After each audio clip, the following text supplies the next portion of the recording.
নিজের কানের দুল আমাদের মাঝে দিয়ে গেছে। কান্না ধরে রাখতে পারিনি এটা দেখে।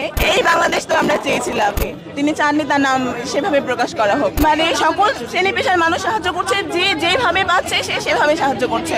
অনেকেই আছে যাদের কাছে ক্যাশ টাকা থাকে না কিংবা টাকা নেই, তারা দেখুন নিজের কানের দুল আমাদের মাঝে দিয়ে গেছে। এই প্রথম মানে আমরা অনেকটাই আবেগ আপ্লুত যে কান্না ধরে রাখতে পারিনি এটা দেখে, যে কানের দুল পর্যন্ত দিয়ে গেছে। একজন আপু এসেছিলেন, উনি ছবি তুলতে চান না, নিজেকে হাইলাইট করতে চান না, তিনি গোপনেই দিয়ে গেছেন এই কানের দুল। তার কাছে টাকা ছিল না বলে তিনি তার সোনার কানের দুল আমাদের মাঝে দিয়ে চলে গেছেন। এই বাংলাদেশ তো আমরা চেয়েছিলাম। আমরা যেমন বাংলাদেশ চেয়েছিলাম, এখন আর স্বপ্ন নয়, আমাদের বাস্তবে পরিণত হতে চলেছে আমাদের বাংলাদেশ। তিনি বলেছিলেন তিনি দেশের জন্য কিছু দিতে চান, তার কাছে টাকা নেই, তার কাছে যেটুকু আছে এইটুকু তার সম্বল ছিল, তার সম্পূর্ণ সম্বল তিনি আমাদের মাঝে দিয়ে চলে গেছেন। তিনি চাননি তার নাম সেভাবে প্রকাশ করা হোক। ভাই ওনার কাছে, উনি বললেন ওনার কাছে টাকা নেই, ওনার কাছে যা আছে এই কানের দুল আছে, তিনি মানে এই সম্বলটুকুই ছিল, এইটুকুই দিয়ে গেছেন উনি। ব্যাংক, এটা হচ্ছে বাচ্চাদের ব্যাংক, আপনারা দেখতে পাচ্ছেন। এর আগে আমরা অনেকগুলো ব্যাংক নিয়েছি, বাচ্চারা এসে দিয়ে গেছে।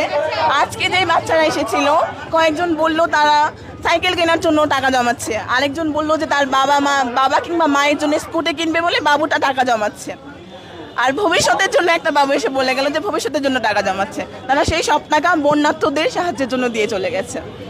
এই যে বসলেন কয়েকদিন ধরে, অভিজ্ঞতা বলতে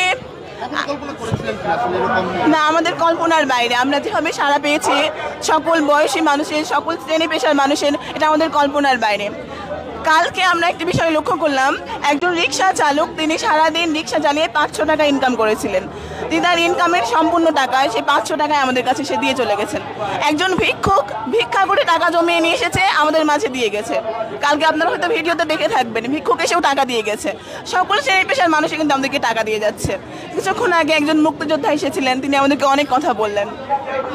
তারাই তো আমাদের অনুপ্রেরণা, তাদের দেখে তো আমরা শিখেছি। আসলে আমরা খুবই আশাবাদী এই দেশ নিয়ে। এই দেশে পরিবর্তন আসবেই, যেমনটি আমরা স্বপ্নে ভাবতাম, কল্পনা করতাম সে সোনার বাংলার। আমার মনে হচ্ছে এখনই বাস্তবে পরিণত হতে চলেছে। নিজের কানের দুল আমাদের মাঝে দিয়ে গেছে। কান্না ধরে রাখতে পারিনি এটা দেখে।